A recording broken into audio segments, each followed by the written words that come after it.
एक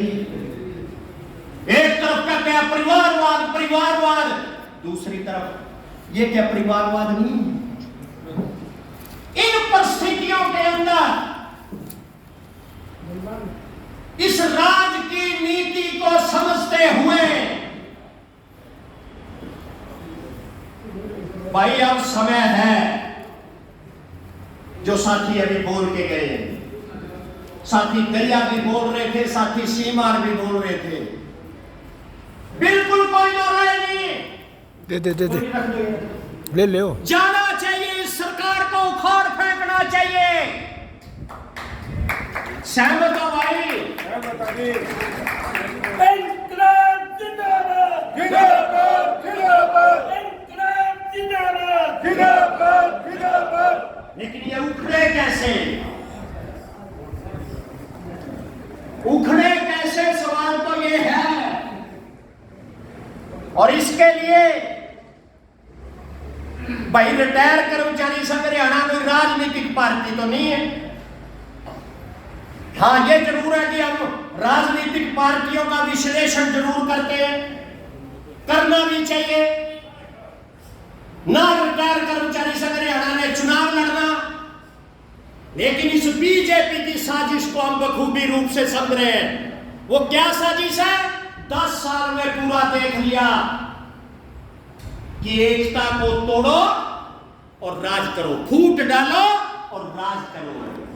और यही अब ये लोकसभा चुनावों में करने जा रहे हैं। तो हमने उसको सारी को अध्ययन किया।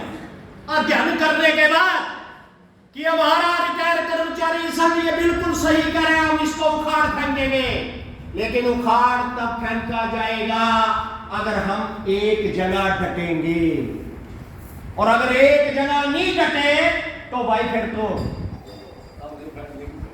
ये तो वही खड़े हैं, ये तो जय श्री राम के बाद हम इस निष्कर्ष पे पहुंचे हैं पुराने अनुभवों से। सरकार अकेली कांग्रेस की भी नहीं बनती, सरकार बनेगी मिली जुली, और मिली जुली में हमेशा जनता के हकों की बात होती है। चाहे वो सूचना का अधिकार रहा हो, पीछे जो कानून बना, चाहे ये खाद्य सुरक्षा था, बहुत कानून ऐसे बने, मनरेगा का कानून बना जो मिली जुली सरकार में बने। और अब भी ये उम्मीद है कि अगर मिली जुली सरकार बनती है तो भाई और कुछ नहीं, हमें कम से कम आंदोलन का अधिकार तो ठीक ठाक हो जाएगा, नहीं तो वो भी खत्म हो जाएगा। और अब तो सीधा कहने लगे हैं 4 तारीख को एक एक बात का जवाब दिया जाएगा। अब इसका मतलब देख लो क्या है, क्या जवाब देंगे। और अभी जो मैं पढ़ रहा था, क्योंकि मेरा एजेंडा सारा बदल गया, मैं सोच के कुछ आया था, लेकिन आपके सवालों से यहां कुछ और बोलना पड़ा मुझे। ऐसे ऐसे कानून बन गए जिससे हम भी वंचित पीछे मतलब लागू होंगे हमारे पे किसी ना किसी तरीके से। पहले पुलिस को 15 दिन में चालान पेश करना होता था, मुलजिम को जेल भेज देते हैं। अब नहीं होगा ऐसा, उसकी अवधि बढ़ा दी, 60 दिन कर दी। 60 दिन पुलिस पूछ सकती है, चाहे वो झूठा है। ये केजरीवाल इसीलिए तो पड़ा वहां। थैंक यू पहले मुलजिम की बजाय पुलिस सिद्ध करती थी कि भाई तूने ये मुकदमा मैंने दर्ज किया, इसके खिलाफ ये होगा, ये प्रमाण है। अब पुलिस को नहीं करना, उन्हें करना है, उस आरोपी ने करना है। सजाएं बढ़ा दी गई है अलग अलग कानूनों में।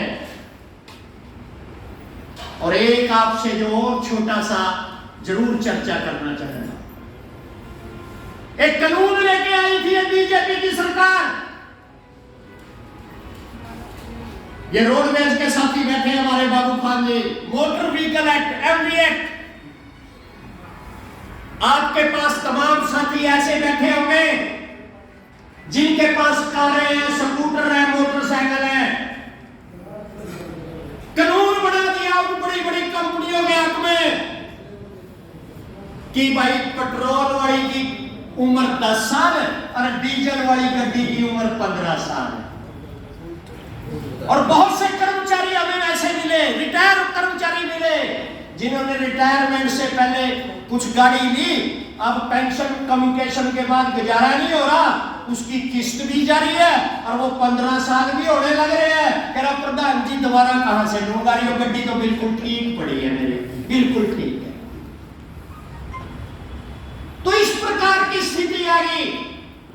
तो इन तमाम के निष्कर्ष के बाद साथियों से अपील है, इस बीजेपी को तो हराए ही हराए पूरे प्रदेश के अंदर। इंडिया गठबंधन 9 सीटों पे पूरे हरियाणा के अंदर कांग्रेस चुनाव लड़ रही है, 1 सीट पे कुरुक्षेत्र ये दया सावड़ी पे आम आदमी पार्टी चुनाव लड़ रही है। एकजुटता के साथ हम इस सरकार को हराने का काम करें। ये ठीक है, अभी जो मैंने घोषणा पत्र पढ़े ये तमाम पार्टियों के, सीपीआईएम का सबसे बढ़िया घोषणा पत्र है हमारे प्रति, लेकिन चुनाव नहीं लड़ रही। मैंने पूछा भी उनके नेताओं से क्यों नहीं लड़ रहे जी, इतनी बढ़िया बात आपने लिख दी। उन्होंने जो बात बताई वो बहुत बेहतरीन थी और मेरा मतलब कि मैंने उनको सलाम किया। क्या कहा उन्होंने कि हमारी ताकत कमजोर है, अगर हम लड़ भी लेते हैं इलेक्शन तो वोटों का बंटवारा हो जाएगा, इसलिए हम ये कुर्बानी कर रहे हैं कि तानाशाही के खिलाफ इस लोकतंत्र को बचाने के लिए हम इंडिया में शामिल हुए हैं। तो इंडिया को बचाने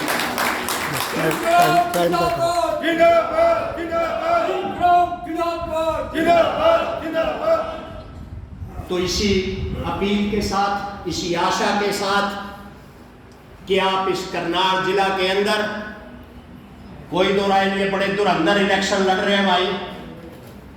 और जो मुख्यमंत्री का इलेक्शन है वो विधायक का लड़ रहा है, वो तो हमारे नारायणगढ़ का ही वहां उसका गांव है, उसकी घरवाली की जिला परिषद में जमानत जब्त करवाई थी नारायणगढ़ के नाम।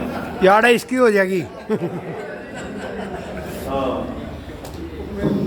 इस तानाशाही का जवाब दीजिए, अपनी वोट के ताकत का इस्तेमाल कीजिए और इस राज की नीति में हमें जरूर शामिल होने के लिए इस वोट का इस्तेमाल करना चाहिए। और उन लोगों ने जो ये सीपीएम के साथी थे, जब मैं पूछ रहा था ज्ञापन देने गए थे तो उन्होंने कहा कि भाई अगर हमारी शक्ति इस लोकसभा के अंदर बढ़ती है तो इसमें कोई दो राय नहीं, आपकी मांगों को पूरा करवाने का 100% प्रयास करेंगे, पूरी ताकत के साथ सदन से लेकर सड़क तक की लड़ाई लड़ेंगे।